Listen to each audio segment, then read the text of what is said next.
আসসালামু আলাইকুম। দীর্ঘ 4 মাস পর প্রাণের শহর ফেনী ছেড়ে চলে যাচ্ছি আমার কর্মস্থানে কঙ্গোতে। পথেই গাড়িতে গ্যাস নেওয়ার জন্য এই পাম্পে দাঁড়ালাম। দাঁড়িয়ে দেখলাম এই বিল্ডিংয়ের উপর একটি গাড়ি কার জন্য জানি অপেক্ষা করতেছে। এটা দেখতে দেখতে আমার ক্ষুধা লেগে গেল। তাই এই পাম্পে একটি রেস্টুরেন্ট আছে। এই রেস্টুরেন্টে আমি, আমার সেজু মামা এবং বাপি ভাই বসে নাস্তা করে নিলাম। নাস্তা করেই আমরা আবার বের হয়ে পড়লাম ঢাকা এয়ারপোর্টের উদ্দেশ্যে।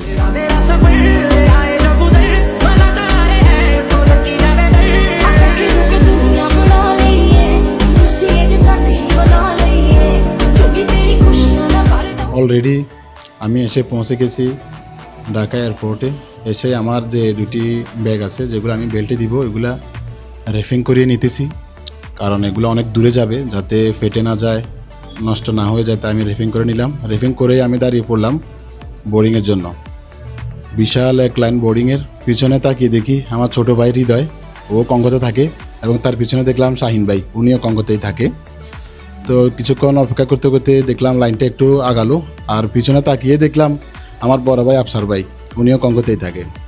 ইথিওপিয়াতে আমার 14 ঘন্টা ট্রানজিট থাকায় আমাকে ওনারা একটা হোটেল দিয়ে দিল, আর আমি আমার ব্যাগগুলো অলরেডি বেল্টে দিয়ে দিলাম। তো বেল্টে দেওয়ায় আমার একটু ছোটো একটা সমস্যা হলো। তো এখানে যে কর্মরত বাইরে আছে ওনারা আমরা আগে আবার ডাক দিয়ে বললো যে আমার একটা ল্যাপটপ আমার এই বেল্টে যে ব্যাগগুলো দিয়েছিলাম ওইটার ভিতরে আছে। তো ওনারা আমার ব্যাগটাকে আবার খুলে আমার ল্যাপটপ আমার হাতে দিয়ে দিল। তাই আমি আবার আমার ব্যাগটাকে নতুন করে র্যাপিং করিয়ে নিলাম, নিয়ে আবার বেল্টে দিয়ে দিলাম। তো এখান থেকে এসে আমি আবার দাঁড়িয়ে পড়লাম ইমিগ্রেশনের জন্য। ইমিগ্রেশন শেষ করে আমি এখন চলে আসলাম আমার লাউঞ্জে। এখন আমি আধা ঘন্টা 45 মিনিটের মতো রেস্ট করব। আর এখানে দেখলাম অনেক বুফে লাগানো আছে, ওনারা দেখি ওখানে কি কি আছে। লাউঞ্জের এই খাবারগুলো আমার কাছে অনেক ভালোই লাগে। কেক, অনেক ধরনের সন্দেশ মিষ্টি, সালাদ, ভেজিটেবল রোল, অনেক ধরনের ফ্রুট, এবং কি ওনাদের কাছে রয়েছে ফ্রুট জুস, সফট ড্রিঙ্কস। এই ডিশগুলোতে রয়েছে অনেক সুস্বাদু অনেক খাবার।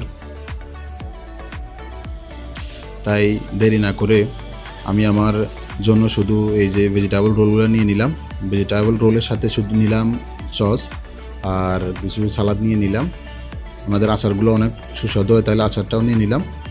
আর কেকগুলো আমার কাছে ভালো লাগা সত্ত্বেও নিতে পারলাম না, কারণ আমার ফ্যাটি লিভার, তাই আমি মিষ্টি কোনো জিনিস খেতে পারি না। আর আমার ছোটো ভাই হৃদয়, ওর পছন্দ মতো খাবার নিল। দুই ভাই একসাথে বসে খাবারগুলো উপভোগ করলাম। দেখতে না দেখতেই আমাদের ফ্লাইটের সময় হয়ে গেল, তাই আমরা বেরিয়ে পড়লাম। বেরিয়ে দেখলাম আমাদের যে ফ্লাইট, সেম ফ্লাইটে হজ যাত্রীরাও ছিল, তাই আমাদের বিমানটি ছিল অনেক বড়। তো আমাদের চেকিং শেষ করে অলরেডি বিমানে উঠে পড়লাম। উঠেই দেখলাম এক ছোটো ভাই আমাদের পাশেরই গ্রামের, তার সাথে রয়েছে আমার বড় ভাই বিপ্লব ভাই। বিমানে 7 ঘন্টা 30 মিনিট থেকে অলরেডি আমরা পৌঁছে গেছি ইথিওপিয়াতে।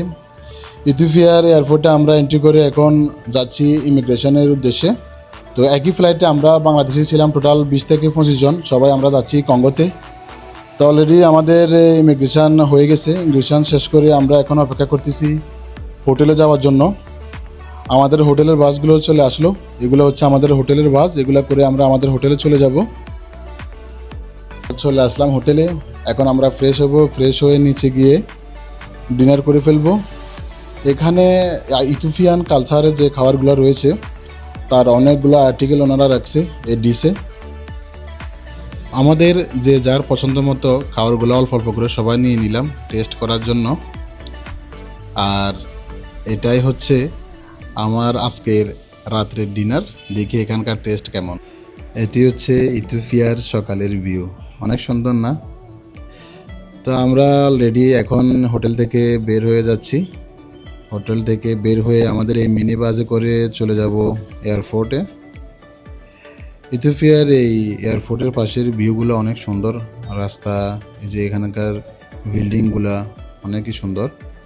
অলরেডি আমরা পৌঁছে গেছি এয়ারপোর্টে পৌঁছে সবাই আমরা এখন ঢুকে যাচ্ছি এয়ারপোর্টের ভিতরে ঢুকেই আমাদের আবার নতুন করে চেকিং হচ্ছে। সবাই আমাদের আগের মতো করে পায়ের জুতা, বেল্ট, ব্রেসলেট, হ্যান্ডব্যাগ সব কিছু খুলে আবার চেক করে আমাদের এন্ট্রি হচ্ছে ইথিওপিয়া এয়ারপোর্টে। তো ইথিওপিয়া এয়ারপোর্টে আমাদের এন্ট্রি হওয়ার পর আমরা উঠে পড়লাম বিমানে। বিমান অলরেডি রানিং করতেছে, চলতেছে। কিছুক্ষণের মধ্যে আমরা আকাশে উড়ে যাব ইনশাল্লাহ। আমাদের বিমানটি অলরেডি ফ্লাই করে ফেলছে ইনশাল্লাহ। 4 ঘন্টা 30 মিনিট বিমানে থাকার পর আমরা পৌঁছে যাব কঙ্গো কিনশাসাতে। আপনাদের সকলের দোয়ায় আমি অলরেডি কিনশাসাতে পৌঁছে গেছি। তো দেখা হবে নেক্সট ভিডিওতে। সবাই আমার জন্য দোয়া করবেন। আল্লাহ হাফেজ।